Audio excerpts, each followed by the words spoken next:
Hey guys, I get this question all the time. How do I lease my property without hiring a property manager? So if you're a new landlord and not sure where to start, then this video is for you because I'm going to walk you through the exact step-by-step process that I use. I'm Leslie and I help new landlords go from not knowing how to lease the rentals to confidently handling the whole process like a pro. Today, I'll break down some of the biggest mistakes that new landlords make, how to confidently respond to these rental leads, and a proven leasing process that will save you time and money. And just a quick heads up, if you want a full roadmap, I put together a free essential landlord checklist guide. It's over 50 pages of checklists to help guide you through every part of leasing and managing your first rental. You can grab it using the link below. It's totally free and perfect whether this is your first property or even your fifth property. So let's talk about why you'd even want to lease your rental without a property manager in the first place. There are three main reasons I hear all the time from new landlords. Reason number one is you live close to the property and you want to be hands-on, especially if this is your first rental. You're nearby, you can show the unit yourself, you can meet the tenants in person, and you want to learn the process instead of outsourcing it right away. Reason number two is cost. Let's be real, property management isn't cheap. There's usually an upfront leasing fee as well as a percent of your monthly rent for the management fee. And if your cash flow is already tight, those fees can eat into your profit pretty quickly. And reason number three is you've already tried using a property manager and it did not go well. This is more common than a lot of people realize. Maybe you hired a property manager and ended up answering all the questions, solving all the problems, even finding the tenant yourself. So now you want to take back control, but you're not totally sure on how to do it the right way without them. So now let's talk about the two biggest mistakes I see landlords make when they try to lease their rental without a property manager. Mistake number one is just winging it. They throw the property up on Zillow with blurry photos, or worse, they steal those photos from the internet, from the old listing when they first bought the property, which could also get you into some hot water. Not only does the poor presentation attract the wrong type of tenant, they list the property. There's no clear process, there's no screening system in place, and there's no structure. It's just hope and guesswork. And what happens is it usually leads to bad tenants or bad situations and more stress for you. Mistake number two that I see a lot is going with the cheapest option. So I see a lot of landlords who get overwhelmed and they think they don't have the time to do this. And then what they end up doing is hiring the cheapest leasing agent or the cheapest property manager or the cheapest tenant placement service that they can find. And what ends up happening, they end up with a complete mess, bad tenants, they were improperly screened, lost rent, or even worse, tenant issues that could spiral out of control. Cheap help might seem like a quick shortcut, but it often costs you way more time and money in the long run. The bottom line is, if you don't follow a proven, repeatable leasing process, you risk long vacancy times, bad tenants, and preventable headaches. But the good news is that's exactly what I'm going to help you avoid in this video. Okay, so we've covered why you might want to lease your rental without a property manager and the biggest mistakes to avoid. Now let's get into the nitty-gritty of how to actually do this the right way. So step number one is do your market research. If you live locally and you're a hands-on landlord, your first move is setting the right rent. And to do that, you need to look at real rental comparables, not just guesses or what your mortgage payment is. And there are three key factors to consider when pricing your rental. Location, of course, the size, which is the bedrooms, bathrooms, and the square footage, and then the upgrades and the amenities. You want to find comparable properties that have actually rented in the past few months, not just what's currently listed. So here are some sites where you can get pretty accurate rental comparables. My favorite site is rentfinder.ai. It's great for automated rent estimates and also will pull in recently leased data nearby the property. Rentometer and bestplaces.net will also give you a quick snapshot of a rent estimate based on the property size and the zip code. You can use the Zillow rent estimate as a good starting point, but it's not always the most accurate. And then you want to look at the active listings near you. So I like to hop on Zillow and then I like to see what the competition is looking like in my general area and find listings similar to mine. And as you dig into these tools, make sure that you're comparing apples to apples. So if you have a single family home, compare that to a single family home. If you have an apartment, compare it to an apartment. If you have a townhome, compare it to a townhome, and so on and so forth. You want to look for properties that have similar upgrades, similar parking situations, outdoor space, amenities. Try to get it as similar as possible. Once you've found at least 3 to 5 solid rental comparables, you should be able to price your property in a way that's going to attract the right tenants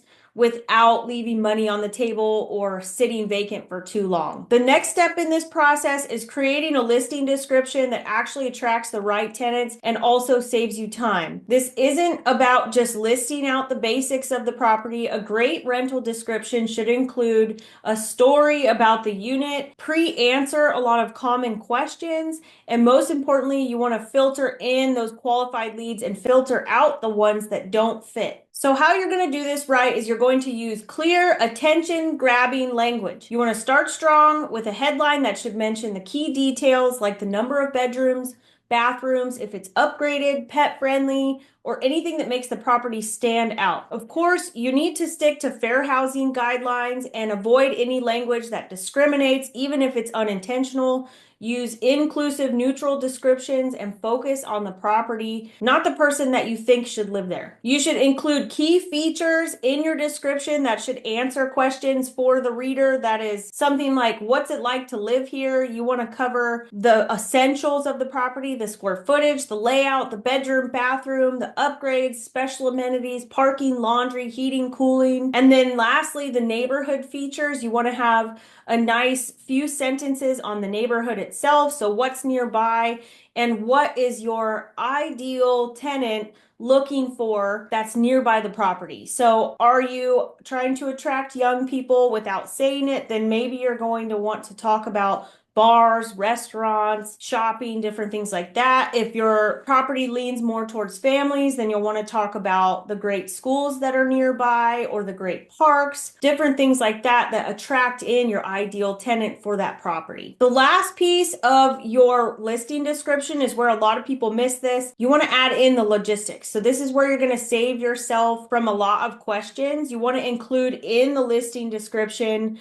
below that paragraph of the property, include the security deposit details, if pets are allowed, do you have any restrictions, extra deposits. You want to include what lease term you're looking for, and then any qualifying information that they need to have when it comes to your screening process. Do they have to have a certain amount of income? Do they have to have, certain credit score, different things like that? You want to detail that out, maybe in bullet points is how I like to do it, and put that in the listing description itself. The whole point of this is before they ever message you, your ideal renter should already know whether they qualify, whether they love the property, and whether they are ready to tour. So let's talk about one of the most overlooked but critical parts of leasing your rental, the property prep and the presentation. And this is where so many landlords go wrong. They think they can just snap a few quick cell phone pictures and show a unit while it's mid-renovation and still expect to attract a great tenant. But here's the truth. The way your property looks and presents in person directly affects the type of tenant you're going to attract. If you want a high quality renter, you need to present your rental like you're selling it, clean, staged, and photo ready. You want to get your property as close to move-in ready as possible, or at least photo ready. The unit doesn't need to be 100% finished, but it must look 100% ready in photos. If you've got some active repairs, you need to learn how to work around them strategically. If it's something like a broken ice maker, that you can totally deal with. But if there's a hole in the wall, you need to fix that before you even show the property to potential tenants. Hide anything that's not show worthy that would show up in pictures, and avoid shooting any areas that are under construction or actively getting maintenance in the property. The photography matters, and there's a reason why professionals use professional photography. If you invest in professional photography, these are one-time costs that will pay itself off every single time the property is listed and leased. Professional photos make your unit stand out, especially in saturated rental markets. And once you have them, you can reuse them every single time you relist the property in the future. You don't have to start from scratch every time. Now, when I talk about property prep applies to in-person showings as well. So don't just prep for photos, prep for showings. You want to pick up trash, remove clutter, mow the lawn, clean up any pet waste in the yard. A messy property sends the wrong message and attracts tenants who will likely treat the property the same way once they move in and when they move out. The bottom line is that a well-prepped property attracts clean, respectful tenants. If you put in the work up front, it will save you time, money, and stress in the long run. So now that you've got the first 3 steps dialed in, step 1, you've done your market research and set a competitive rental price. Step 2, you've written a strong, detailed listing description. And step 3, you've prepped the property so it's clean, presentable, and ready for photos and showings. So let's talk about what happens next. One of my mentors taught me early on in my real estate career that it really comes down to the 3 P's when it comes to getting a property either rented or sold: price, presentation, and product. And that's exactly what we've just covered. Price, we talked about setting the right price using rental comparables. Presentation, so having it staged, clean, and photographing it properly. And then the 3rd P is product, making sure that the property itself is ready to go inside and out when you even show the property. When all of the 3 Ps are in place, your property is in a prime position to attract solid tenants, and you can move into the next phase with confidence, which is getting the listing active and starting the showing process. Before we jump into the next phase, listing your property and starting showings, I want to make sure that you grab something that will make all of this a whole lot easier. It's my essential landlord checklist guide. It's a 50+ page downloadable document packed with every checklist you need to lease your rental just like a pro. From pricing and prep to showing, screening, move-in, it's all mapped out, and you can grab it using the link in the description below, totally free. Now that you've completed steps 1 through 3, your price is set, your property's prepped, and your listing description is ready to go, it's time to get your property live and in front of as many qualified renters as possible. This is where a lot of new landlords slip up. They either post just on Craigslist or just list the property on Zillow, and then they stop there. And while Zillow is very powerful, that approach does limit your reach. Your goal here is to get as many eyeballs on your listing as possible, and that all starts online. So where are you going to list your rental? Well, you're going to start with these top platforms: Zillow, with of course paid premium as I recommend, Facebook Marketplace, Realtor.com, Apartments.com, Zumper, and there's so many other ones. Each platform targets different audiences, and the wider of a net you can cast to increase your views increases your chances of leasing the property faster. Now, contrary to what many other videos or blogs teach, I recommend not starting with syndication through landlord software, and here's why. Platforms like Zillow prioritize listings that are entered directly into their system. So if you only syndicate through a third-party software, you might miss out on some of the top placement and visibility with your rental listing. So here's what I do, and I teach my students to do the same, is you list the property directly on Zillow first, add all of your details, upload your professional photos, add in that Zillow 3D tour, and at the end, pay for Zillow Premium to put your property at the top of the pile. Then, once you've done that inside of Zillow, go into your landlord software tools. There are so many of them you could use, and you want to create the listing in there. From there, that landlord software tool will then syndicate your listing out to other sites like Zumper, Apartments.com, and others. Your Zillow listing that you originally created inside of Zillow itself is still rocking really strong, and because you did it inside of the platform, it's going to push you to the top of the pile. If you want a more detailed rundown on listing your rental property in Zillow, you can check out my other video on that. I'll drop links in the description, both for the detailed tutorial on how to list your property on Zillow and also my favorite landlord software tool that helps you manage application screening and so much more. Since you've already written your listing description and have your photos ready, this part becomes plug and play. You just upload, publish, and boom, your listing is live and ready for showings. Now that your property is live, rental leads are going to start coming in, and how you manage those leads and the showing process is what's going to keep your sanity intact. So depending on your property and the market, you might get 2 leads in 24 hours or 100. Either way, you need a plan. Where most landlords go wrong is trying to accommodate everyone individually, scheduling back and forth calls, endless one-on-one showings, or just winging it. Don't do that. The first step in the showing process is you want to set up a group showing schedule. So instead of chasing every lead, you're going to set a schedule first. The example schedule I would recommend is weekday evenings and weekend mornings. That's what we have found performs really well for us.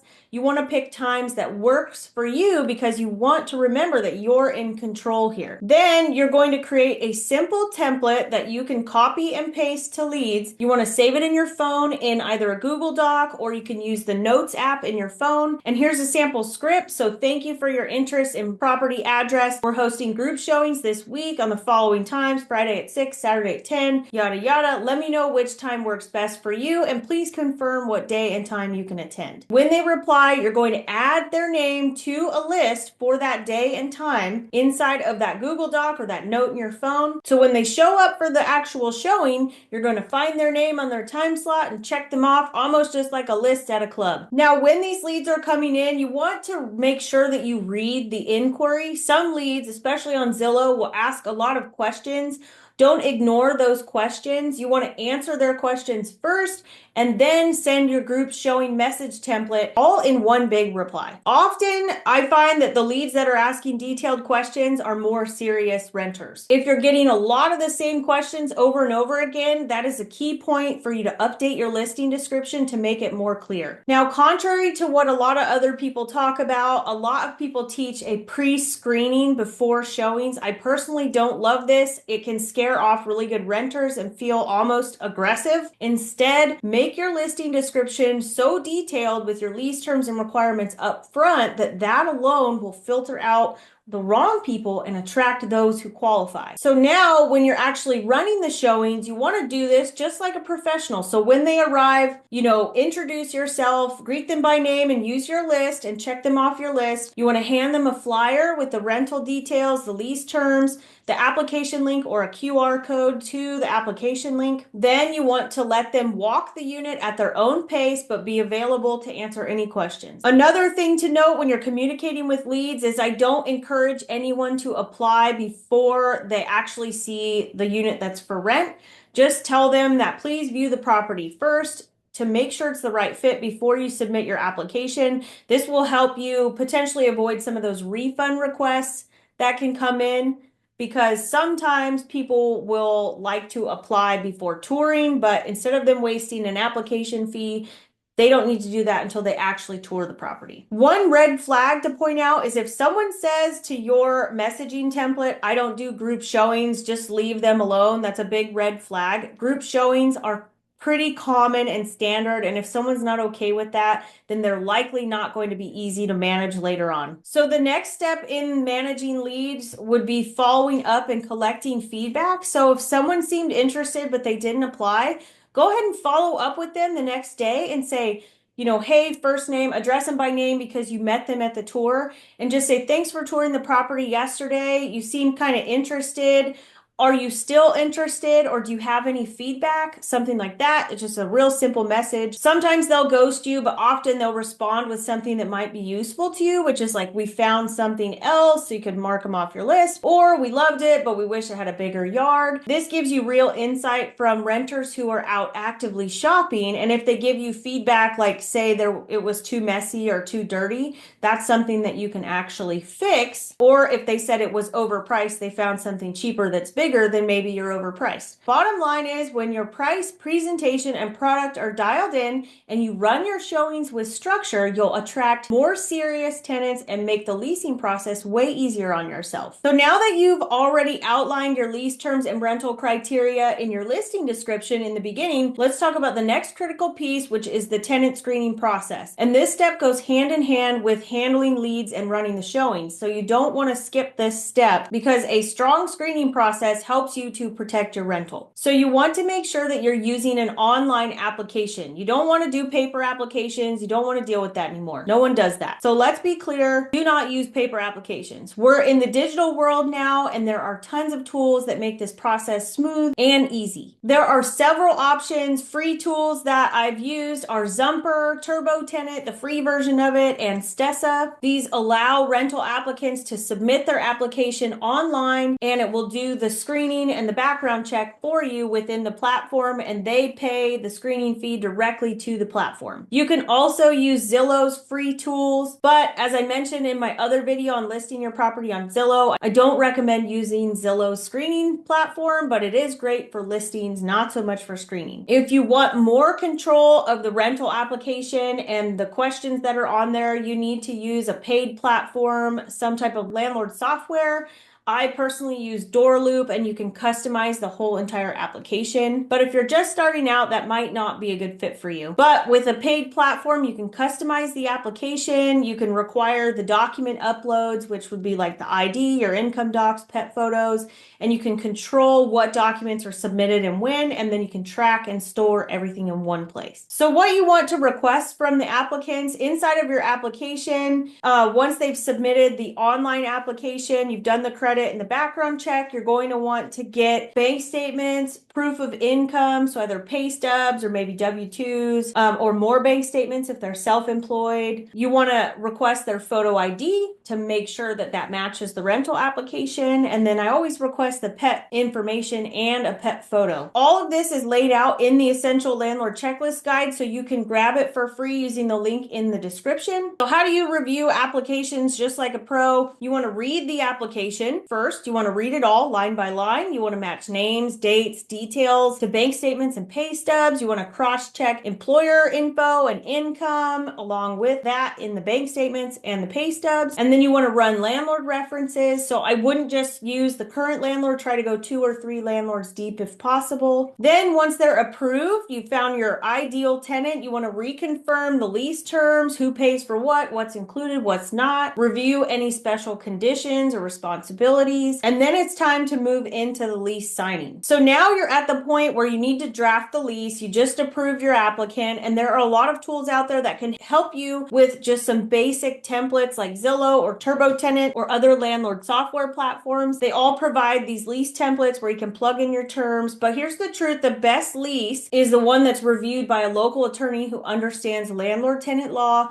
in your city or county. So if you want maximum protection, ask a local attorney these few questions. If I ever end up in eviction court or legal dispute with a tenant, what do I need to have in my lease to protect myself? You do that once, and you can keep that language in your lease template forever. When you're drafting your lease or editing one of these templates, you still need to do your local research. You want to check out what disclosures or clauses or other things are required for your area. For example, in California, there are rent control rules, exemption disclosures, and other landlord-specific addendums you might need to include. Sites like Legal Shield can help, but nothing beats legal advice from someone local in your area. But overall, what you need to include in your lease is your lease should just be crystal clear. At a minimum, make sure it includes, of course, the property address, the lease start and end dates, the monthly rent and the due dates, outline the late fees if rent is paid late, and if there are any grace periods, the security deposit amount, the utilities, who pays for what, the maintenance responsibilities, the move-out policies, the pet policy and any restrictions, what appliances are included or not included, and if there are any rules and regulations or HOA rules or regulations. So once you've approved your applicant, you want to send them the draft lease that they're going to then go through, and you want to have them sign it either electronically using an e-sign tool, which some landlord softwares offer this, or you can review the lease with them